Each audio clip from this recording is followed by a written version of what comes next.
Hello बच्चों, क्या हाल चाल। सब ठीक ठाक। आप सबका स्वागत है मेरे YouTube चैनल AMG क्लासेस में। आज हम पढ़ेंगे इंडियन हिस्ट्री। इंडियन हिस्ट्री में हमने जो पहले की क्लासों में पढ़ा था दिल्ली सल्तनत। तो मोहम्मद बिन तुगलक के समय में दो वंश का उदय हुआ था। एक था विजय नगर साम्राज्य और एक था बहमनी साम्राज्य। तो हम आज विजयनगर साम्राज्य और बहमनी साम्राज्य को संपूर्ण तरीके से पढ़ने का काम करेंगे। तो आइए शुरू करते हैं विजयनगर साम्राज्य और बहमनी साम्राज्य के बारे में पढ़ना।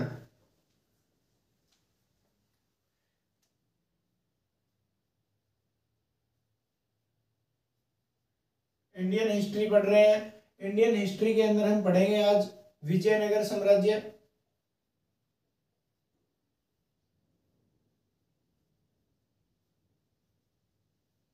विजयनगर साम्राज्य विजयनगर साम्राज्य जो है, इसकी स्थापना हमने पहले भी पढ़ी थी कि 1336 ईस्वी में किसने की थी। हरिहर, एक व्यक्ति था हरिहर और दूसरा व्यक्ति था बुक्का। किसने करी थी कि विजयनगर साम्राज्य की स्थापना जो है हरिहर और बुक्का ने की थी। और जब विजयनगर साम्राज्य की स्थापना होती है, स्थापना के समय शासक, विजयनगर साम्राज्य की जब स्थापना होती है तो शासक कौन था। तो शासक था मोहम्मद बिन तुगलक।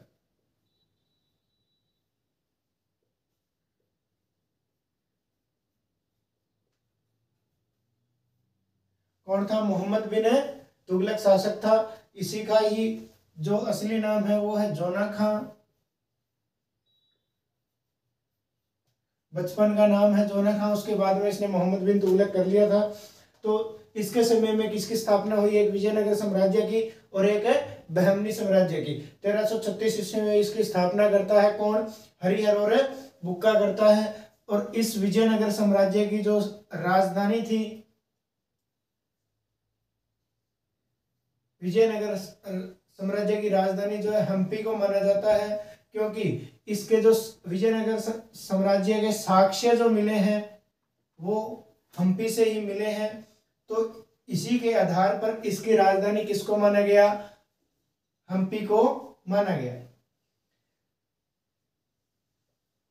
और इसके अंदर विजयनगर साम्राज्य के अंदर चार वंश उदय होते हैं। चार वंश उदय होते हैं। जैसे दिल्ली सल्तनत के अंदर पांच वंश बनते हैं, गुलाम वंश, खिलजी वंश, तुगलक वंश, सैयद वंश और लोधी वंश, उसी प्रकार विजयनगर साम्राज्य के अंदर भी चार वंश जो है पनपते हैं। तो उनको हम पढ़ने का काम करेंगे।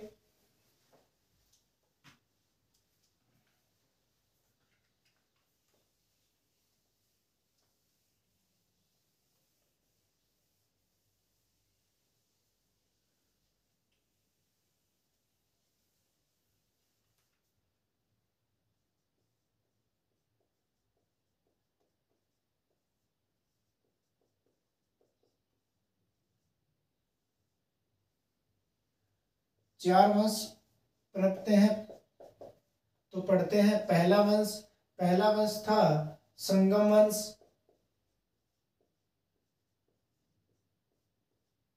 दूसरा वंश था सुलू वंश। तीसरा था तुलुब वंश और चौथा था अराविडु वंश।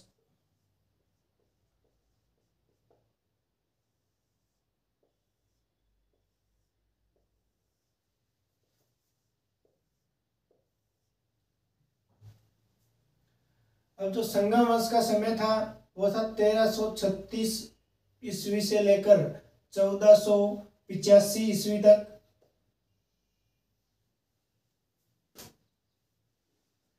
और सुलू वंश 1485 से लेकर 1505 ईस्वी तक। और 1505 से लेकर 1570 ईस्वी तक तुलु वंश, और 1570 के बाद जो है अराविडु वंश चला। कि संगम वंश का समय काल क्या रहा? 1336 ईस्वी में विजयनगर साम्राज्य की स्थापना होती है, तो उसके साथ ही बनता है संगम वंश। संगम वंश का समय काल था 1336 से 1485 ईस्वी तक। और सुलु वंश का समय काल था 1485 से 1505 ईस्वी तक। और 1505 ईस्वी से 1570 ईस्वी तक तुलु वंश का समय काल था, और 1570 के बाद अराविडु वंश का समय काल रहा। इसके अंदर इनके संस्थापक और आखिरी शासक के बारे में पढ़ते हैं।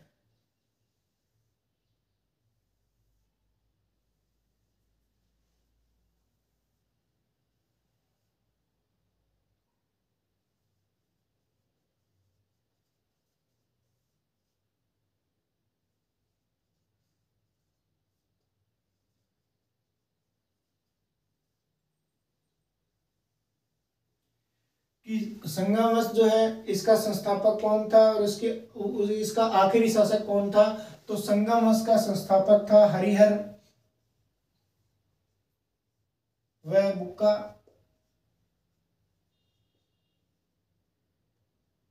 हरिहर और बुक्का।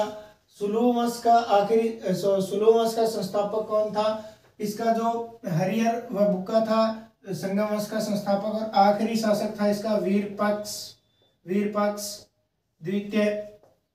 इसके बाद में सुलु वंश का संस्थापक था सुलु नरसिंह प्रथम, और इसका आखिरी शासक था इम्माडी नरसिंह। और तुलु वंश का जो संस्थापक था वो था वीर नरसिंह द्वितीय। इसका प्रथम था, इसका नरसिंह द्वितीय। और इसका जो अंतिम शासक था वो था सदाशिव। और अराविडु वंश का जो प्रथम शासक था वो था तिलरुम। और इसका जो अंतिम शासक था वो था रंग तृतीय। तो ये जो है इनके संस्थापक थे, और उसके बाद में इसके अंतिम शासक थे। तो इनके अंदर हमें केवल और केवल पढ़ना है तुलु वंश। तुलु वंश के अंदर हम पढ़ेंगे कृष्णदेव राय को, और हमारे काम के नहीं है। इंडियन हिस्ट्री में इनका बहुत कम जिक्र होता है, और का समय और शासन समय और जो संस्थापक है उनके बारे में पूछा जाता है। बाकी कोई भी नहीं पूछता, केवल और केवल प्रश्न उठते हैं तो कृष्णदेव राय से उठते हैं, और कृष्णदेव राय को हम आज पढ़ने का काम करेंगे। तो शुरू करते हैं कृष्णदेव राय।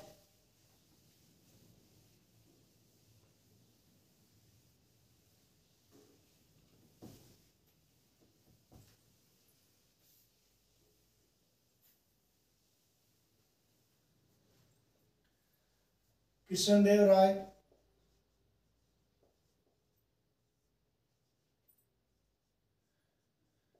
तुलु वंश का शासक था। 1505 से 1507 तक तुलु वंश चला। तो उसी के अंदर 1509 से 1529 तक इसने शासन किया तुलु वंश के अंदर। तो कृष्णदेव राय ने अपनी राजधानी बनाई, और राजधानी का नाम था अनाई गोंडा। कृष्णदेव की राजधानी का नाम था अनाई गोंडा, और इसकी जो राजभाषा थी वो थी तेलुगु।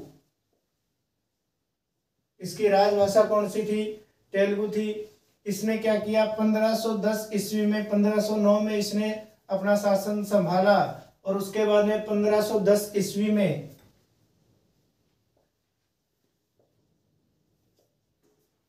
बिदर के शासक महमूद शाह को पराजित कर दिया।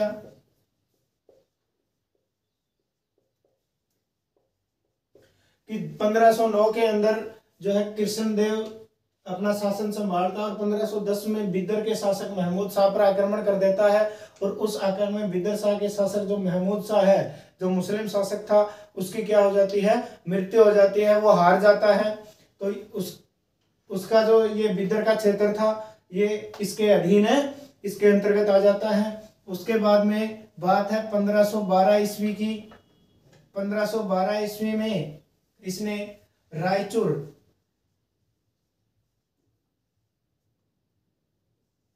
दोआब और गुलबर्ग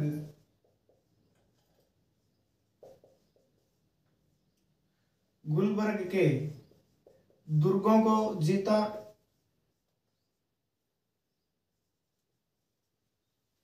दुर्गों को जीत लिया कि वहां पे दुर्ग थे रायचूर, दोआब और गुलबर्ग में। वहां पे इसने क्या किया, अपने वहां पे जो दुर्ग थे उन दुर्गों को जीतने का काम किया।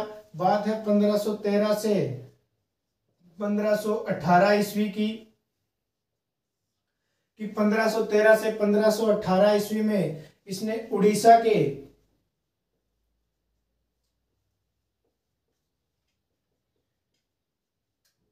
शासक पर कई बार आक्रमण किए।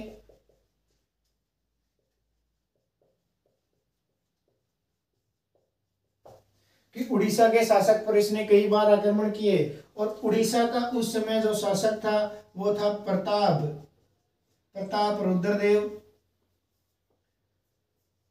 और 1518 में आखिरी आक्रमण में इसकी क्या हो जाती है, प्रताप रुद्रदेव के साथ संधि हो जाती है। और संधि होने के बाद में प्रताप रुद्रदेव जो है अपनी पुत्री का विवाह कर देता है, किसके साथ,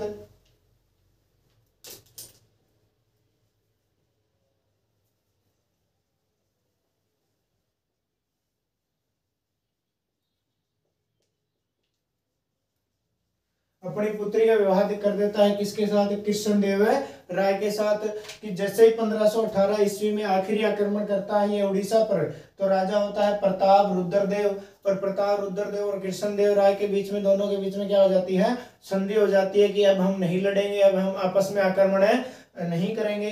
इसलिए प्रताप रुद्रदेव संधि होने के बाद में क्या करता है, प्रताप रुद्रदेव की एक पुत्री होती है, उस पुत्री का विवाह कृष्णदेव राय के साथ कर देता है।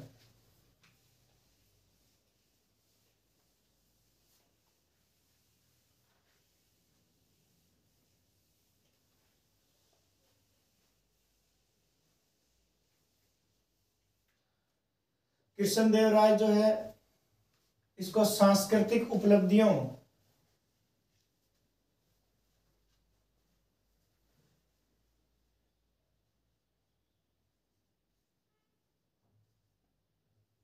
उपलब्धियों के कारण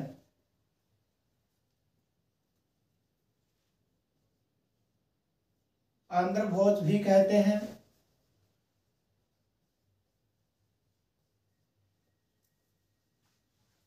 कि सांस्कृतिक उपलब्धियों के कारण इसे क्या कहा जाता है, आंध्र भोज भी कहा जाता है। कृष्णदेव एक व्यक्ति था, डोमिंगो पायस। डोमिंगो पायस जो है ये पुर्तगाली यात्री है।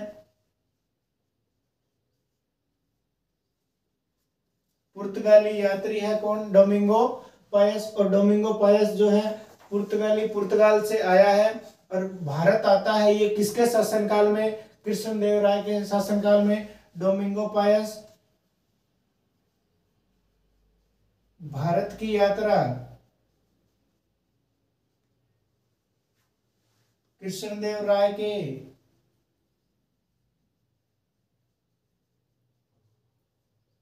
शासनकाल में करता है। कि इसका जो क्षेत्र होता है उसके अंदर एक पुर्तगाल का यात्री आता है, डोमिंगो पायस, जो पुर्तगाली यात्री है। और इसने कृष्णदेव राय को सबसे शक्तिशाली जो है शासक बताया है। और उसके बाद में जो है कृष्णदेव राय के यहाँ 8 कृष्णदेव राय के दरबार में 8 विद्वान थे। और 8 जो विद्वान हैं इनको कहा जाता है अष्टदिग्गज। और ये सारे के सारे क्या थे? कवि थे और कवि या लेखक थे। और इन कवियों के अष्टदिग्गज में एक जो है वो सर्व प्रमुख है और उसका नाम है पेड्डाना। पेड्डाना नाम का जो व्यक्ति था वो इन 8 कवियों के अंदर सर्व प्रमुख था। किसका? कृष्णदेव राय का। 8 कवि थे, उसको अष्टदिग्गज कहा जाता है। डोमिंगो पायास जो है पुर्तगाल का यात्री था और कृष्णदेव के समय में शासन काल में भारत की यात्रा करता है। जहां कृष्णदेव राय का शासन होता है वहां कृष्णदेव राय जो डोमिंगो पायास है वो यात्रा करता है और इसको क्या है, भारत का सबसे शक्तिशाली शासक बताता है।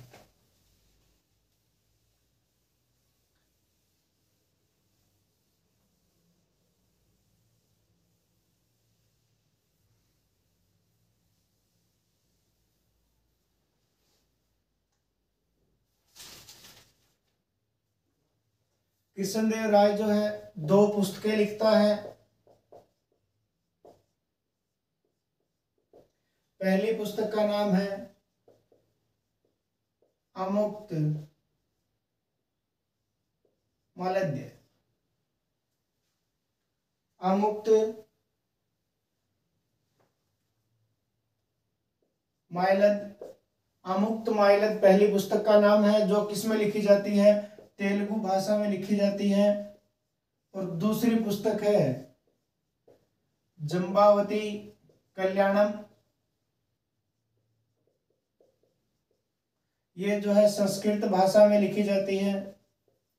और कौन लिखता है? कृष्णदेव राय के शासनकाल में 2 पुस्तकें लिखी जाती है कृष्णदेव राय के द्वारा। एक अमुक्त माल्यद जो तेलुगु भाषा में लिखी जाती है और एक जंबावती कल्याणम जो संस्कृत भाषा में लिखी जाती है। कृष्णदेव राय जो है 2 मंदिर बनवाता है।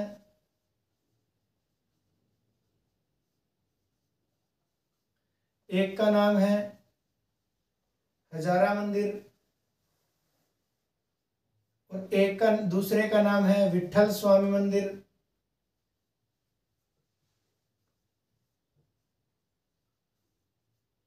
और ये हजारा मंदिर और विठल स्वामी मंदिर जो है दोनों ही कर्नाटक में है।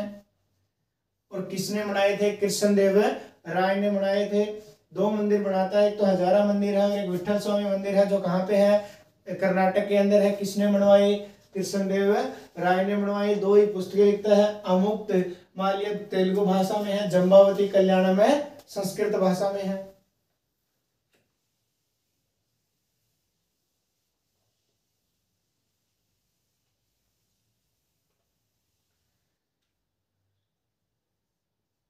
बाबरनामा। बाबरनामा जो है बाबर की जीवनी है, बाबर ने लिखी है। बाबरनामा में भारत का शक्तिशाली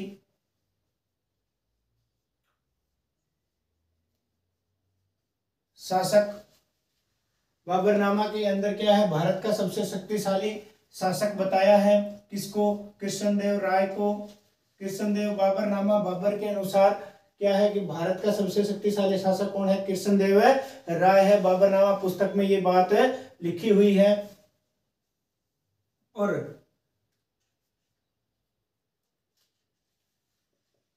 भारत में सबसे पहले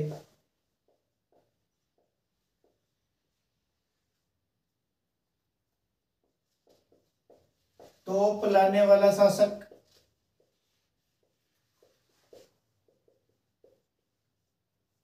तोप लाने वाला शासक भी कौन है? कृष्णदेव राय है। कि सबसे पहले भारत के अंदर किसी ने अगर तोप लाने का कार्य किया तो वो किसने किया? कृष्णदेव राय ने किया।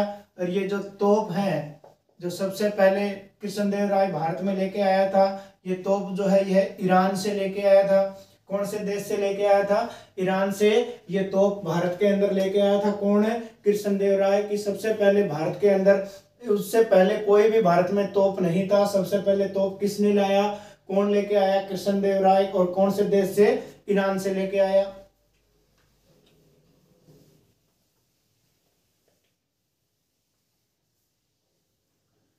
उसके बाद में क्या होता है कि 1529 ईस्वी में तो कृष्णदेव राय की मौत हो जाती है। उसके बाद में क्या है कि इसके वंशज जो है वो शासन करना शुरू कर देते हैं। इसके बेटों के बेटे जो है, इसके पौत्र हैं, वो शासन करना शुरू कर देते हैं। और बात आ जाती है 1565 ईस्वी की।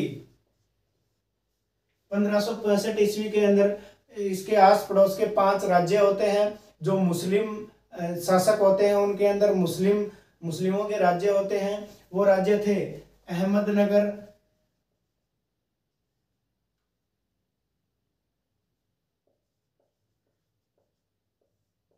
बीजापुर, गोलकुंडा, बीदर और बरार। ये 5 राज्य होते हैं, मुस्लिम बाहुबल्य क्षेत्र होते हैं। तो ये 5 राज्य जो है ये इकट्ठे होकर के 1565 के अंदर मुस्लिम महासंघ का निर्माण करते हैं।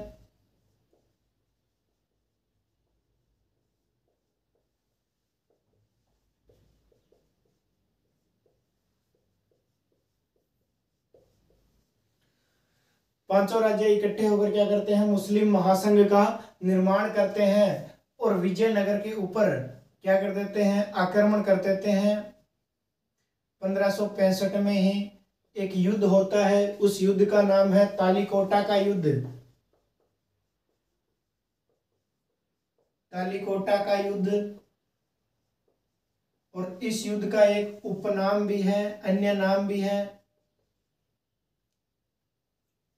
इसको बोलते हैं रक्षी तंगड़ी का युद्ध।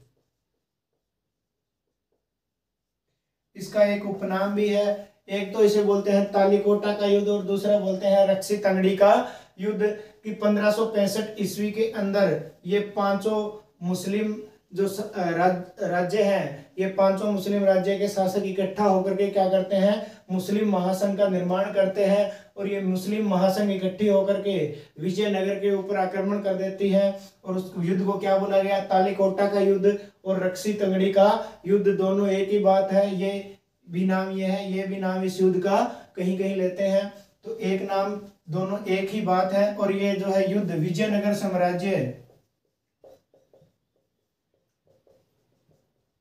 विजयनगर साम्राज्य वर्सेस बहमनी साम्राज्य के बीच हुआ। बहमनी साम्राज्य के बीच हुआ और इसके अंदर क्या है, विजयनगर हार जाता है और बहमनी साम्राज्य की क्या होती है, जीत होती है। और विजयनगर साम्राज्य का जो राजा था, उस राजा का नाम था राम राय। तो उस समय क्या करता है, बहमनी साम्राज्य के जो लोग युद्ध करते हैं वो राम राय को बंदी बना लेते हैं और इसकी क्या कर देते हैं, हत्या कर देते हैं। और विजयनगर साम्राज्य के अंदर लूटपाट करते हैं और विजयनगर साम्राज्य को ध्वस्त कर देते हैं। उसके बाद में ये बहमनी साम्राज्य जो है इसके ऊपर अपना आधिपत्य जमा लेता है। तो ये था विजयनगर साम्राज्य। अब हम पढ़ेंगे बहमनी साम्राज्य।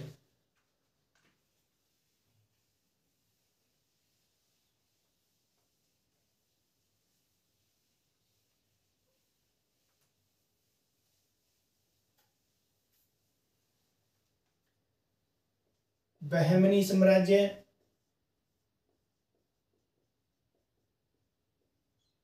बहमनी साम्राज्य की जो स्थापना है वो हुई थी 1347 ईस्वी में।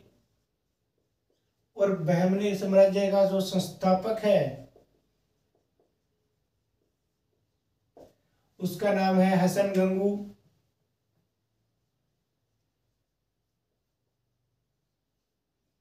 हसन गंगू। और इस हसन गंगू का जो वास्तविक नाम है वो है अलाउद्दीन हसन बहमन। इसका क्या है, इसका असली नाम जो है अलाउद्दीन हसन बहमन है। और इसकी जो राजभाषा थी, इस बहमनी साम्राज्य की राजभाषा वो थी मराठी। इसकी राजभाषा मराठी थी और इसकी जो राजधानी है,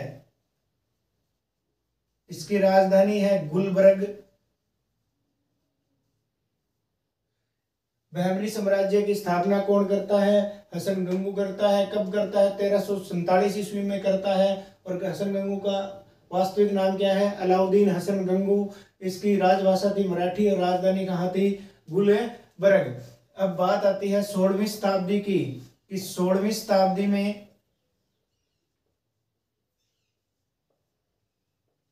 बहमनी साम्राज्य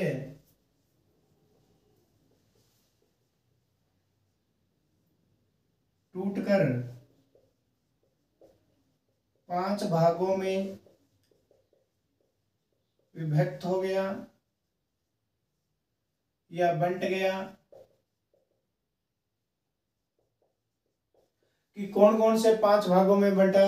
कि विजयनगर साम्राज्य के ऊपर आक्रमण जब किया था तो पांचों ने इकट्ठा होकर के किया था।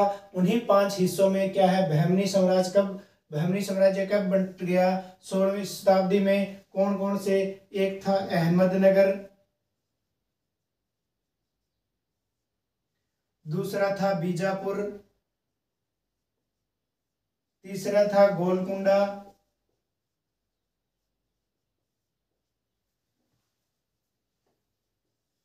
चौथा था बिदर और पांचवा था बरार। कि 1565 ईस्वी में जब ये पांचों राज्य इकट्ठे होकर मुस्लिम महासंघ बनाते हैं और मुस्लिम महासंघ बना करके क्या कर देते हैं? विजयनगर साम्राज्य पे आक्रमण कर देते हैं। उसी समय ये इकट्ठे हो जाते हैं और 16वीं शताब्दी जब आती है तो 16वीं शताब्दी आने के बाद में 16वीं शताब्दी में ये क्या है? बहमनी साम्राज्य जो इकट्ठा हुआ था उस समय वो टूट जाता है। वो 5 भागों में अलग अलग विभक्त हो जाता है और 5 अलग अलग हिस्से बन जाते हैं। अहमदनगर, बीजापुर, गोलकुंडा, बिदर और बरार। तो ये था बहमनी साम्राज्य। और आज हमने पढ़ा विजयनगर साम्राज्य और बहमनी साम्राज्य को पूर्ण रूप से हमने संपूर्ण रूप से पढ़ने का काम किया। आज के लिए इतना ही।